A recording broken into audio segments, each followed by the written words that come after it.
had an interesting three-point contest this year. Some guys couldn't get all their shots up in the allotted time. We had an all-time low in the first round, and the kind of mechanics that make you wonder how this guy even got in the contest to begin with. But let's start off by comparing some things that I look at all the time when evaluating shooters. First off, the arc on the shot. Remember, these are perfect shots off the rack without any defenders closing out, so this isn't going to simulate game situations, but it does give us a glimpse into what these guys have grooved as their ideal arc. I measured 3 shots, then averaged those shots to get a baseline, and the results are quite interesting to say the least. The highest average arc was Tyler Hero at 44.7 degrees, and he didn't come close to advancing to the second round with a subpar 16 points. The lowest arc was Kevin Huerter, and it's not uncommon for him to shoot this low in games as well, but if you're looking for a reason as to why he finished with an all-time low score for this contest, every single one of his misses was long. Usually, misses are short, so his power calibration was completely off, and the only thing I can come up with was that he was especially nervous and let his excess energy influence the distance of his shots. He tried to alter the arc after so many misses, but by then, he wasn't going to recover. The 3 guys that advanced to the second round average very similar arcs, and it's important to understand that too much arc makes your shot difficult to control, and these guys certainly had the most control of their ball flights. Now, let's look at their alignment and how these players utilize their feet. What we've discovered over the last 10 years or so is that the all-time best shooters never were square to the basket. Rather, they turned their feet in order to have their shooting hip and elbow in line with the hoop. Tatum is pretty close to 10 toes to the rim, but notice how his right knee collapses toward his left to get his hip aligned. However, when he jumps, he rotates in the air back to being completely square. This is a unique alignment method and is connected to his other unique mechanics, like his elbow flare straight out. Then the shoulder moves forward in what looks pretty uncomfortable and a little awkward as the arm scoops up across his body. The release itself is good as he snaps the wrist and fully straightens the elbow. Tyrese Halliburton has a nice turn to get his hip aligned, and notice how both his feet stay turned and parallel to each other through the jump, which is not high at all, so his legs won't get too fatigued by the end of the round. However, Halliburton's release is funky to say the least. His shooting fingers are on the outside of the ball, the whole arm gets outside of his body on the way up, and then just before the flick of the wrist, he propels the ball back to his left. Check the hand during the wrist snap as it jerks back to his midline. This is reminiscent of Reggie Miller's release, and it's truly remarkable how much success he's found shooting it this way. Most of the power is generated with his arms, the elbow does not straighten, it's a forceful motion to get it off, and here's a unique example of reps winning out over form. Buddy Hield's alignment is a little unique. His right foot is a bit of a turn, but the left foot is pointed straight at the rim. He's barely jumping at all, and notice how the right foot comes forward to increase his turn and get better alignment on the release. Tyler Hero has a wider than usual base, and while he's pretty close to 10 toes to the rim, his right knee also collapses like Tatum, along with the left knee, and it looks like his body is crying out for better alignment. Interestingly, both Hero and Tatum have similar elbow positions as they begin the arm swing, with the guide hand underneath the ball.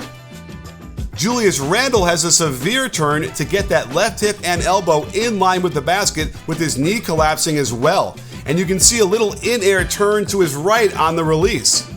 Kevin Huerter has a nice turn, his feet aren't parallel, and as he gets into the air and straightens out his arm into the shot, his body rotates even more to the left. Lauri Markkanen's feet are also turned a little bit, they're almost parallel, and notice the nice sway of the feet forward, hinging at the waist to allow his shoulders to stay back and relaxed. Not only does Damian Lillard have a great turn, watch how his feet float to the left and stay parallel the whole time. There is no in-air turn, and he maintains excellent alignment to the rim throughout the whole shot. This is how I teach how to utilize the feet when shooting. It's not just that Lillard can stand at a rack and nail three-pointers like this. He's one of the most clutch shot makers the league has ever seen, and I can even make money off of his incredible performances by heading over to UnderdogFantasy.com and check out Pick'em, where you can choose 2 to 5 players, then decide on the over-under for specific stats. It's super easy to set up, and you can win up to 20 times your initial entry fee. If you think he's going to make a ton of threes against the Kings this Thursday, then get in the action. But it doesn't stop there. You can make it a rival and add players from different teams to make it even more interesting. They've also got drafts where you can compete against me. You think you got what it takes? If you click on the link below and use my promo code BBALL, you'll get a deposit match of up to $100. So if you want a chance to get up to 20 times your money or beat me in a draft, you've got to check out Underdog Fantasy. Use my code BBALL, get up to $100 in matching deposits, and your eyes will grow large as you realize how much you can win. And speaking of eyes, I love to study where they go on the release of the shot. Watch how Dame warms up by checking the ball flight after the release.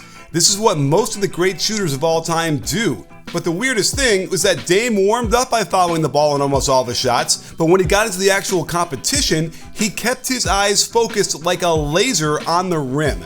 This drives me crazy when players don't do one or the other all the time, since in my mind, what the eyes do on the shot should be as consistent as possible. What was weird to me was that so many shooters in this competition kept their eyes on the rim. It's possible that in their rush to get to the next ball in the rack, they didn't do their customary glance up at the ball, and Randall was talking to himself before most shots. I think he was saying cash to psych himself up, but every single contestant kept their eyes on the rim except for Buddy Hield, who follows the ball with his eyes on every shot.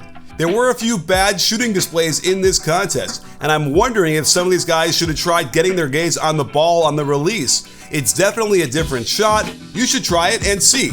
The last thing to look at is rhythm. When is the ball getting to the set point in comparison to when are the knees straightening into the jump? Buddy has terrific rhythm with his shot. Watch how he begins bending his knees before the arms swing up. The ball never stops moving from the set point to the release point, and within 3 frames of getting to that set point, his feet come off the floor to ensure proper energy transfer from the jump to the ball. Randall's rhythm is not nearly as optimal, and you can see that by the time his knees are in their deepest part of the bend, the ball is already above his shoulders.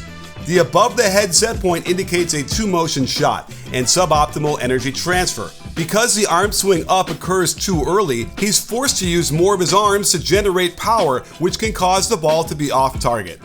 Halliburton dropped the gauntlet in the first round by nailing 31 out of a possible 40 points, with by far the worst rhythm of any of the contestants.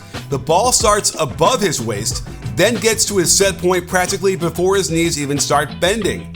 With a minimal knee bend, he can't get them straight without the ball pausing too long, and check how much airspace he has between his body and the ball. His forearm is now responsible for generating a lot of the power, along with the deltoid muscle in the shoulder that yanks upwards. The elbow does not straighten, and we've already shown how his right arm crosses back to the left, almost like he's throwing a baseball. No one is happier than I am to see mechanics like this find success. But I also feel like he must have been tortured by a coach growing up with suboptimal methods that led him to this form. But he deserves all the credit in the world for his triumph of the will. Now check Dame's rhythm. The ball is below the waist when the knees are bending the most. Now, as he goes into his jump, the ball passes through the set point, never pausing, and the toes come off the ground 2 frames before the ball is out of his hands. This explains how he's able to shoot from so deep, since the energy transfer is completely optimal. One thing that caused a firestorm on Twitter was sharing this little tidbit. Check how the fingers of Dame's shooting hand actually come off the ball before he goes into the release. The ball is basically resting in the palm of his hand as he flicks the wrist and brings the fingers back in contact with the ball.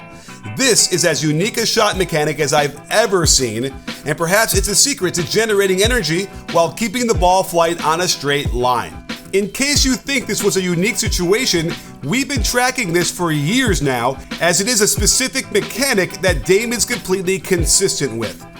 These techniques can be taught to anyone at any level and age, and if you want me to help improve your jumper, then click on the link in the description and you can send in footage of your shot for me to evaluate in detail. So there you have it. Here are some insights into what the best shooters in the world do to make shots from so far away from the basket. Every human is different, with unique movement patterns, but there are some universal truths like alignment and rhythm that are necessary for everyone to maximize the amount of shots they can make.